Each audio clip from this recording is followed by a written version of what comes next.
Hello there, thank you for staying with us and welcome to another edition of Channels Beam. I am Victor Matthias. Now, Nigeria's startup scene has seen a boost since internet penetration and entrepreneurship became embraced by the young and old alike. Recently, startups in Nigeria have gained global attention, causing investors and venture capitalists to part with a sizable amount of money to ensure these startups work better. Now, this has got many aspiring techpreneurs and business-minded people asking, how can a startup be founded? Now, before we get answers to that question, let's first take a look at the trends in the past week.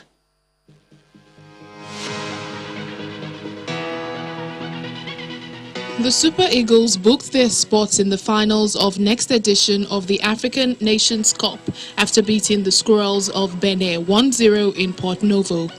While that got Nigerians excited, they were also baffled at the decision of the Nigerian Football Federation to ferry the players to the neighboring country by boats.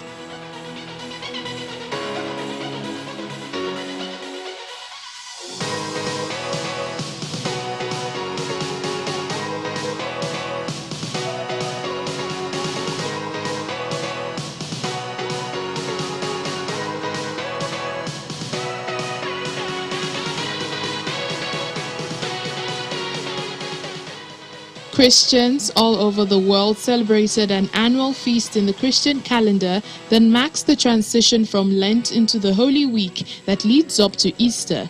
Palm Sunday symbolizes the entry of Jesus Christ into Jerusalem, where he triumphantly rode on a donkey a week before his resurrection.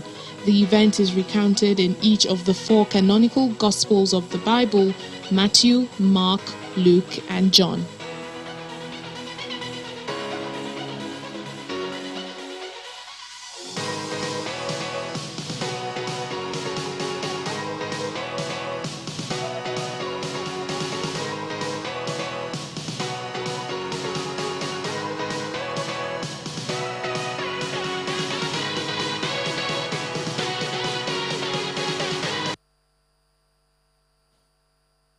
Well, there you go. Those were the trends in the past week. It seems it was more of a celebratory weekend. But you can be a part of the conversation from wherever you're watching around the world. Just tweet at us at Channels TV, at Channels Beam, at Vector_MBIDI. You can use the hashtag Channels Beam as well as the hashtag Startups. But joining us to look at today's topic, we have with us Olamide Oluwadikpe. She is a greatly purpose-driven person with strong business acumen, possessing 15 years of greatly diversified experience, certification in project management, expertise in leadership, corporate events, training and development, sponsorships, partnerships, government relations, customer service, e-commerce, and humanities.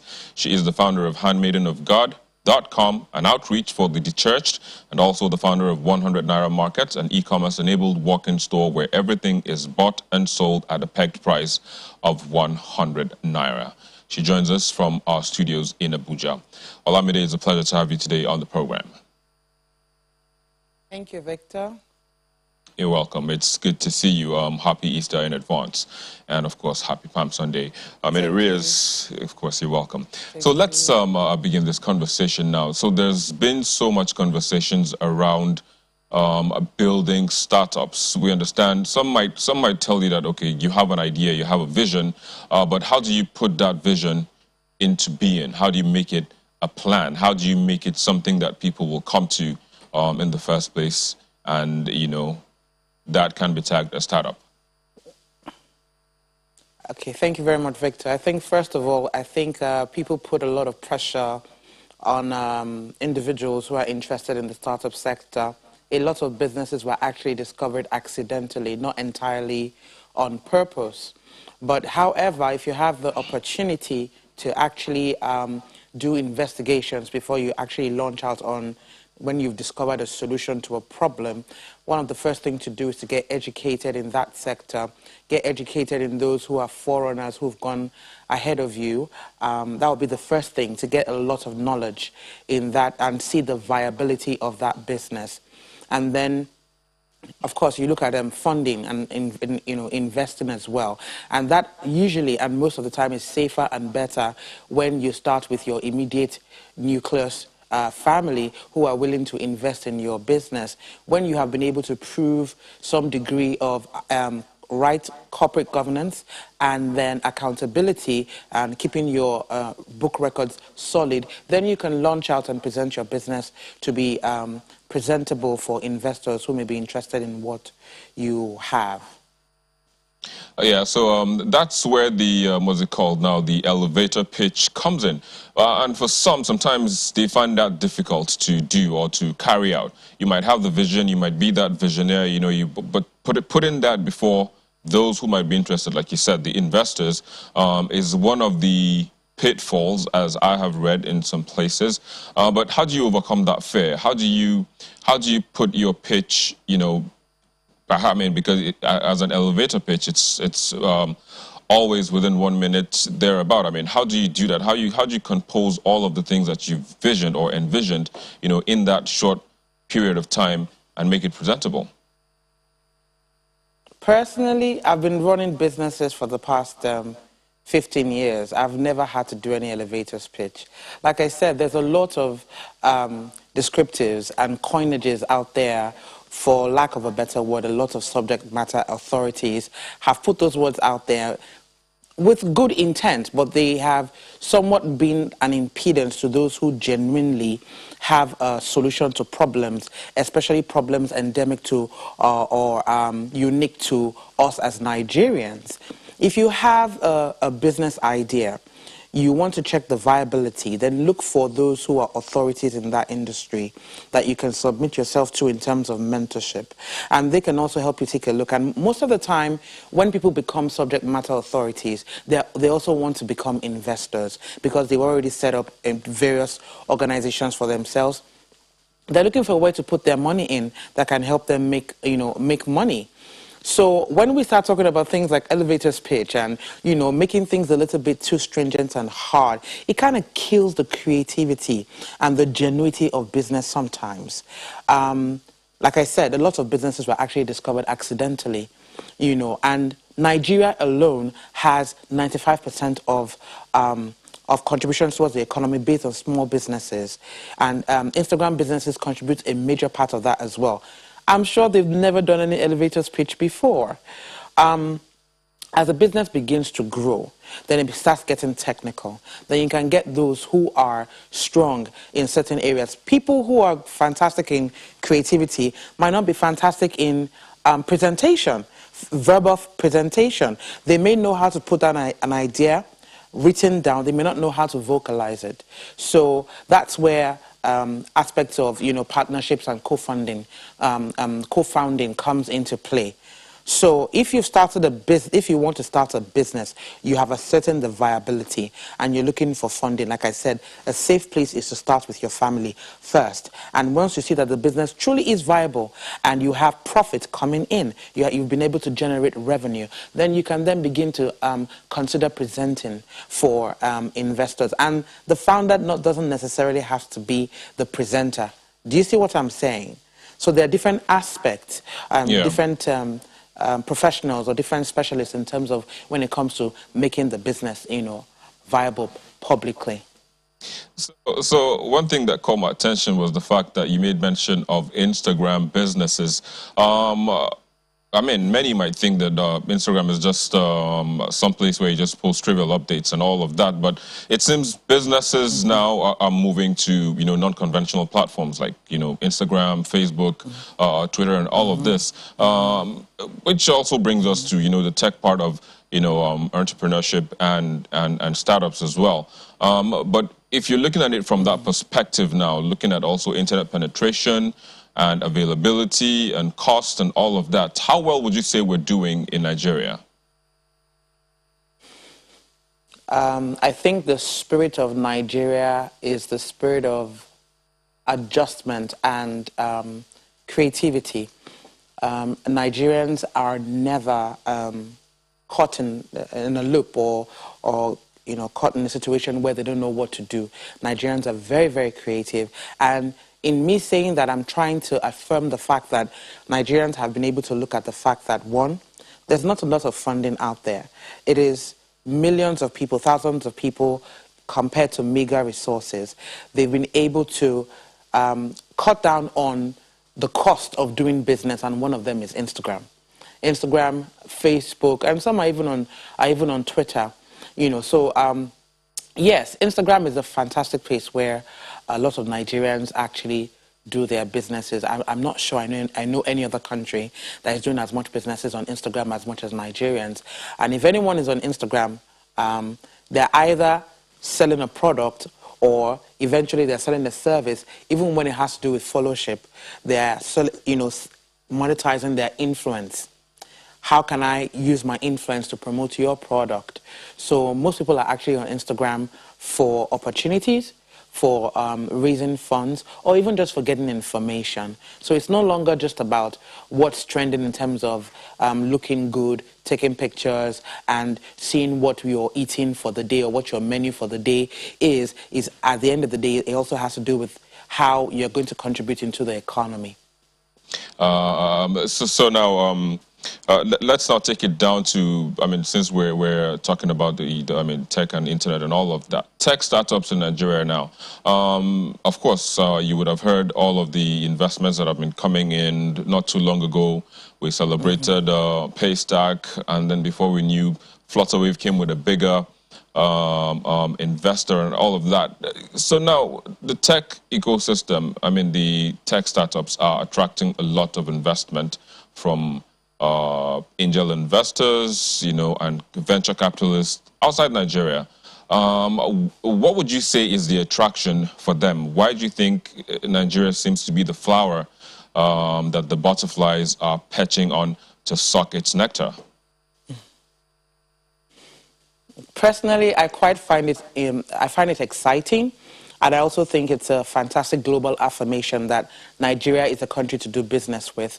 I think one of the first things that will contribute to that is the fact that despite the global mindset of a country that is filled with fraudulent people, the reason why investors will keep coming back to Nigeria to look for investment opportunities must be because there's good ROI.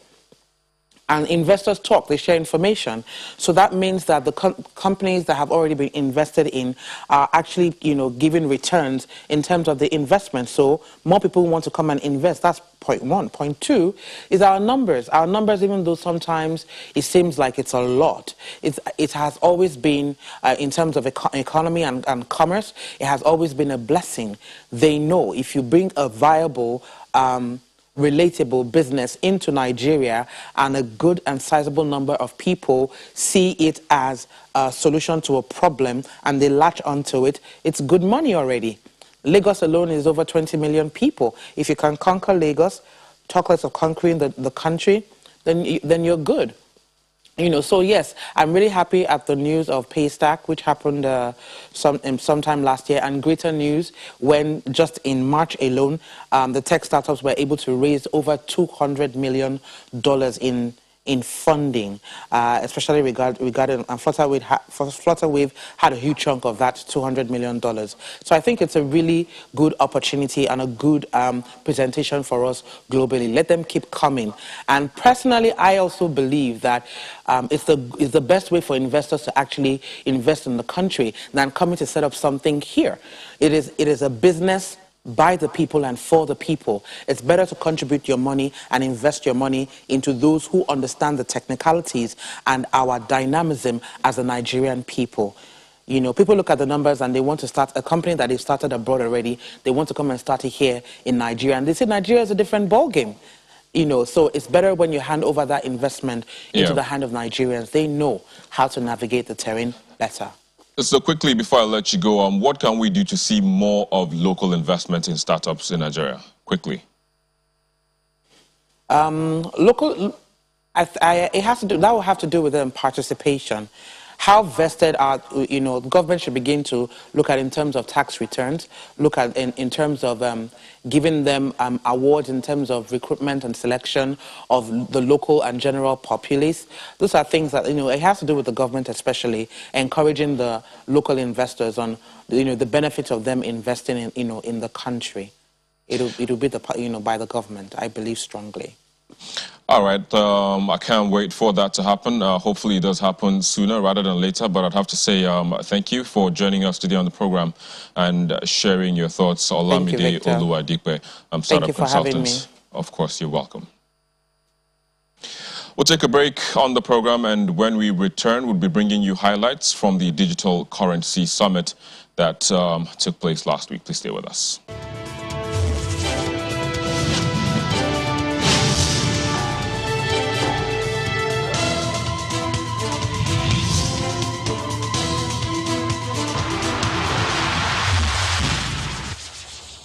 Thank you for staying with us. Now, with the dust raised by the CBN after the ban on cryptocurrency in commercial banks yet to settle, gathering of players in the industry held over the past week to discuss ways forward and also what needs to be done for the directive to be withdrawn. Tagged the Digital Currency Summit, it was organized by techpoint.ng. The CBN's decision to restrict cryptocurrency transactions by commercial banks drew the ire of Nigerians, especially those playing in the sector, leading to debates as to whether or not the directive was for the better as being touted by the Apex Bank. This has brought to the forefront conversations by industry experts to find ways of bridging the gap that exists between the players and the regulatory bodies. The CBN should be able to regulate us, or the SEC should be able to regulate Bitcoin or blockchain companies, because across the world it's being regulated, even in the US, in Europe. Experts believe that a lack of adequate information is usually the reason behind the acceptance by governments the world over. When it comes to regulation of cryptocurrencies, usually why a lot of regulators all over the world struggle with it is because of the starting points. Usually the starting points, there's a missing link. What's that? Regulators get worried about the negative effects of cryptocurrencies. They think about all of the negativities in terms of it could be used for money laundering, it could be used to finance terrorism, it could be used for scams and all of that. While focusing on all of that, they forget about the technology in the first place. In fairness to them, they had to do what they had to do because Nigeria's economy was gradually closing to other opportunities, and a lot of attention was being focused on the crypto world. And banks was already doing what they were not supposed to do, facilitating a lot of crypto transactions for corporations, for businesses. I mean, Binance, as at the time this circular came out, was processing over 18 billion naira transaction daily. And that goes through banks, and that's quite far bigger than Nigeria Stock Exchange. And because the CBN is not regulating the industry directly, and there is no regulatory instrument that is actually live that you can depend on to actually say that this is what is going on here, these are the people who are moving these kinds of money and all that, then they have to say, no, stop. Don't use our banking system until we understand what is going on here. The way to solve those issues is not by just letting it go, but by regulating them. So you regulate the space. How do you regulate the space? You start off by understanding cryptocurrencies. You set up a working group of experts, economists, and policymakers. You know, not everyone understands how cryptocurrencies work. So you have to have a working group that would guide you and explain how it should be regulated. Regulation comes in so many forms, and if you look at the trend in different countries, governments have, through their central banks, either accepted it by setting up regulatory regimes or banning and restricting. So that's a bit of regulation. Ensuring the safety of assets and averting fraudulent activities are major concerns rocking the sector. In order for you to mitigate your risk while investing, there are two ways. Number one, insurance. Many people do not know that cryptocurrency actually has insurance offered, right? You have the DeFi insurance and you have the general one. DeFi basically is from the central bank of cryptocurrencies. So they actually have offering that offers insurance to cryptocurrency, right? The other way is diversification, which is the part that we love the most. Do not put all your eggs in one basket. And this is one of the big mistakes that everybody make. You're either making too much risk or taking too little risk, and both of them have a cost. cost. So you're asking yourself, do I have assets in low-risk assets? Do I have assets in medium-risk assets? And do I have assets in high-risk assets? So cryptocurrency usually falls under that volatile high-risk one. Don't be overly exposed to it, but you'll be cheating yourself by not having a stake in the pie. The aim, according to the organizers, is to ensure government gets the right advice, as it is still looking into the issue. We have brought people who have been engaging with the regulators. So far, so good. And of course, the discussion we have here will definitely get to the ears of the SEC and the CBN. Of course, we tried to get the SEC to the conference, and we are still looking to do that. If it means hosting a post-event webinar to make sure we know where the regulators are at, where their head is at currently as regards to digital currencies in Nigeria. This is a first of many events that will bring experts in the blockchain, cryptocurrency, and fintech sectors together to try and bring everyone up to speed with what seems to be the money of the future. Well, there you go, highlights from the Digital Currency Summit. But also, let's now take a look at the movie videos on our YouTube channel in the past week.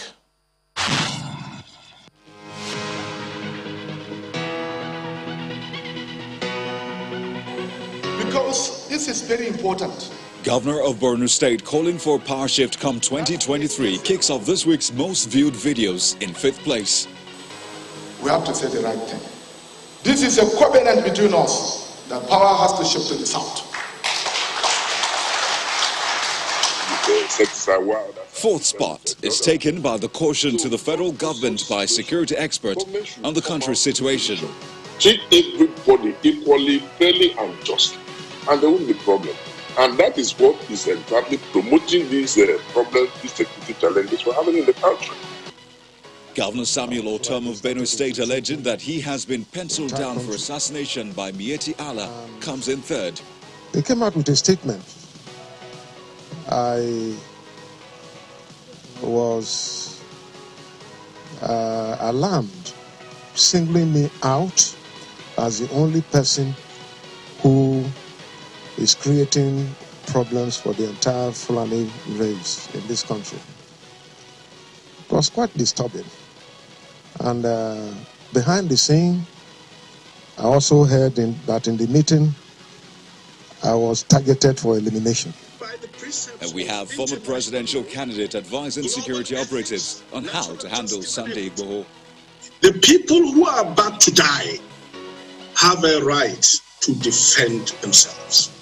So they would be wise not to go after Igboho. And the rescue of 3 children from a torture den in Anambra State takes the top spot as the most viewed video in the past week.